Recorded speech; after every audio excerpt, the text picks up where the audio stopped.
Raids. RuneScape's attempt at large-scale PvM content, the Liberation of Mazcab were two high-level bosses that needed to be tackled by a large group of players. However, plans were in place to expand this piece of content and stage a rebellion of the Gobies against their errant masters. But further expansions never happened. With the exception of a quest that was released later that year, nothing's been done with Mazcab in general, let alone the raids. And so Mazcab remains unchanged, the Gobies forever in the clutches of the errant. What's up, everyone? This is the Destroyer229, and welcome to the Hotspot. On today's episode, we're going to be going over the topic of raids and Mazcab in general.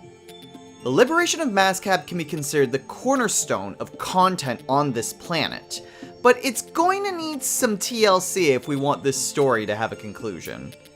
We'll go over this topic in two parts. First, we'll go over the story and mechanics of the Liberation of Mazcab and why it was abandoned. Second, we'll go over a few possible ways to fix the content, and finally finish the story of the Gobies. So, what's a Gobi again? Mazcab was introduced to the game on July 13th, 2015, following the events of the Third World event, Tuska Comes. Mazcab is one of several worlds we can visit, like Tarddiad, Freneskae, and Ketsi.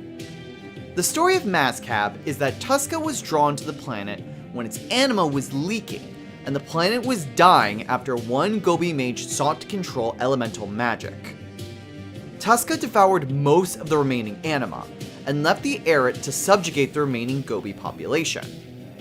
They did so with extreme prejudice, and now control the shrines and temples of the Gobi ancestors, while enslaving and killing any Gobies they can find. The Liberation of Mazcab involves you trying to rescue enslaved Gobies, and trying to usurp the temple from the errant invaders. Players begin by killing the errant guards and protecting the Gobi captives, before being confronted by Beast Master Durzag. After Durzag is killed, the players will need to navigate a series of canals in order to guide the Gobies to freedom. After navigating through these canals and dealing with some pesky jellyfish, players are then confronted with Yakamaru, a corrupted water spirit who needs to be defeated in order to continue. And that's it! Yakamaru's defeat marks the end of the raid. It's a very anticlimactic raid to something called the Liberation of Mazcab, as it's more like liberation of a dozen or so Gobies. But there's a reason for that. For a while, there was a teaser for at least a third boss encounter when selecting where you would like to begin a raid. According to the Runescape wiki, there were plans for at least the errant shaman, who corrupted Yakamaru, to make an appearance, as well as encountering fire and air elemental spirits in the same vein as Yakamaru. But these ideas were scrapped, and it isn't hard to figure out why. Raids are a very unpopular piece of content, as you're locked out for receiving any loot from the boss once you've beaten it for 2 days. This, coupled with the fact that it is a mandatory group activity that is more suited for high player counts, and it makes getting a team together organically incredibly difficult. And the rewards aren't exactly great either, with those being a few codexes in exchange for a new currency called Techie, and tier 90 tank armor for all 3 original combat styles. The narrative of the game also didn't fit well at the time. The story was focused on dealing with Freneskae's game, and how the gods interacted with each other in response to this game. Tuska was important in that she was a god who counted in the death counter, but a world that a dead god had ravaged in the past that wasn't integrated in any other prior pieces of content made caring for the Gobies a difficult ask. They were more like a side quest in what was the main narrative, and they didn't tie back into things by the time Freneskae's endgame came about. And after that, there was no reason to loop back around to deal with Mazcab. And so we haven't. And thus we have our problem. We have PVM content that isn't popular, and a story that was discontinued and disconnected from anything before or since. So let's look into how we can fix both of these issues. To remedy this problem, we're going to have to eliminate raids as it currently stands, and replace it with something else. Thankfully, we already have something in-game that serves as a successor to raids, and is very popular among the player base. Elite Dungeons. Rather than a massive team of 10 plus players, Elite Dungeons are tackled by a group of 1 to 3 players. There's also no time gate that restricts players accessing the content, so we can remove that annoyance as well. This can also address the lore issue, as currently we don't have any narrative conclusion to the raid. But with an Elite Dungeon spin, we can recontextualize the story in freeing the Gobies from their captors, and eliminating the top brass of the Eret. So, throughout the dungeon, there are enslaved Gobies that we can choose to rescue. If we rescue them, they can provide either a buff or an extra reward for freeing them. These buffs can range from having a meat shield to help in certain encounters, small amounts of techie, potions, food or salvage, or increasing the drop rate of getting a rare drop from the bosses. Lore books can also help fill in the various gaps on Mazcab, and ultimately completing the raid would, in lore, free the Gobies from the Eret on a much wider scale. While the Eret would still exist on the planet for Slayer purposes, in lore, they would be in disarray, and some brave Gobies could lead the way to keep them from taking over again. This could also lead into stronger relations with the people on Gielinor, and more Gobies could be sprinkled into different content as minor characters. There is the matter of what to do with Durzag and Yakamaru though. Honestly, making them the first and second bosses in this Elite Dungeon would allow players to retain the drop logs and kill counts. The fights would need to be adjusted somewhat to be more in line with a 1 to 3 man party, but their drop logs would remain intact to preserve what players have already accomplished against these two.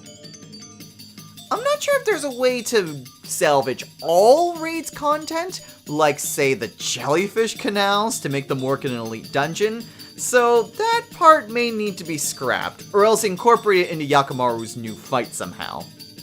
Not everything needs to be salvaged, but it may be nice to include a few of these nods to how raids currently act.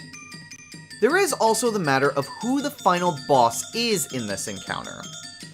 For this proposal, we'll say that the Eret Shaman is the head of the Eret on Mazcab, as she is the strongest magic user and the most intelligent among the Eret. Drops from her would be similar to Durzag and Yakamaru, from cooked alligator to Cyanic scales and stone spirits, but she would need to have a unique drop table separate from the Mazcab tank armor sets. To throw out some ideas, here are 2 examples that could fill in this space. Our first idea is that she would drop a magical item. Let's call it the Ancestral Talisman. This talisman can be used to permanently change any of the Mazcab armor sets from tank armor into power armor.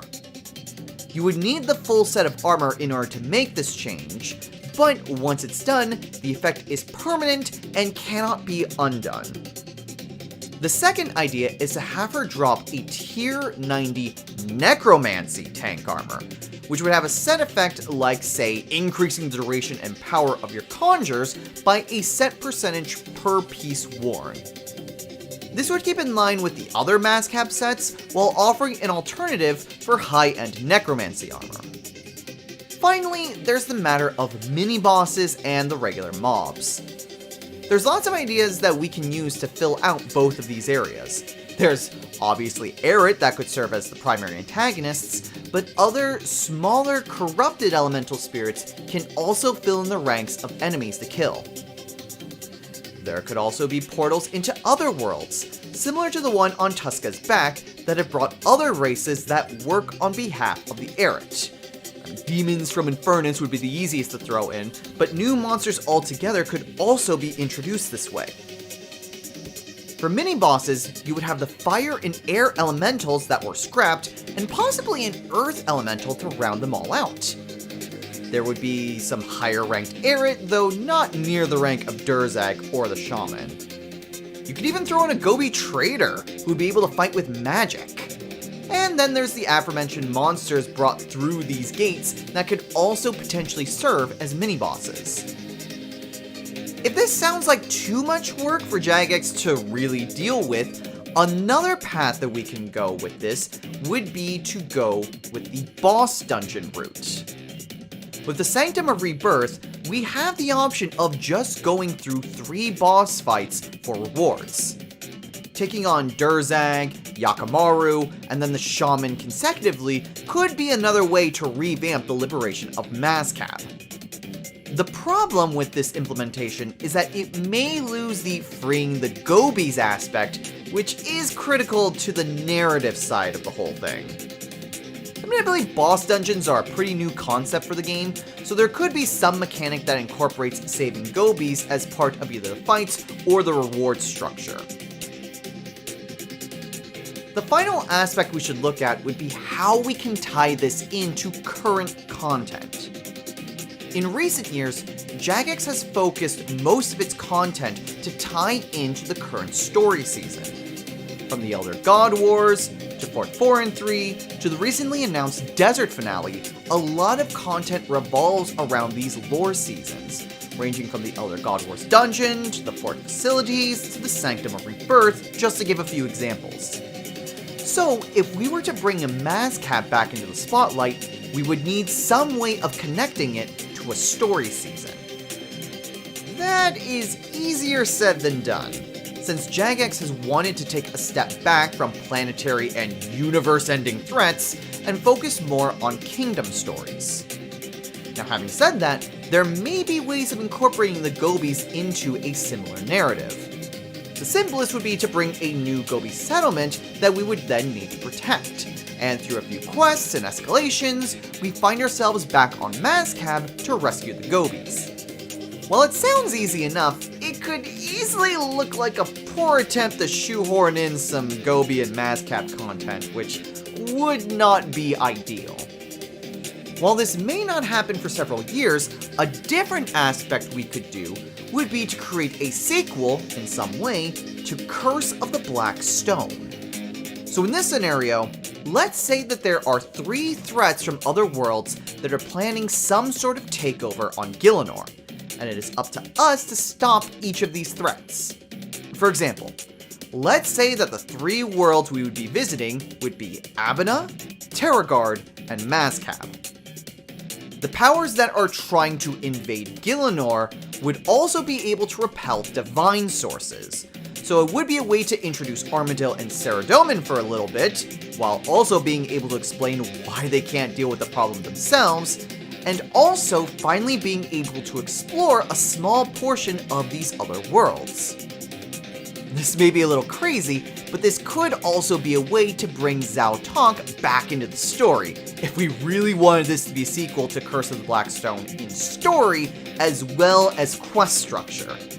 But even if it didn't involve Zhao Tonk, it would be a way to introduce more elite or boss dungeons with differing themes and rewards. While I don't see the Kingdom arc stopping anytime soon, this could be a way to escalate the stakes again, while also being an opportunity to finally finishing off the raid of long ago. So that is my suggestion for a new Liberation of Mazcab. What do you think? Would changing raids to be an elite dungeon or boss dungeon bring you to visit Mazcab more often? What monsters do you think we could add as mobs or mini-bosses? Is there an adjustment you would make to the items dropped by the Arid Shaman? Or do you have your own ideas altogether? Or maybe you have a different idea altogether for a final boss? Let me know in the comments below, and I'll see you all in the next video. So, until next time everyone, take care.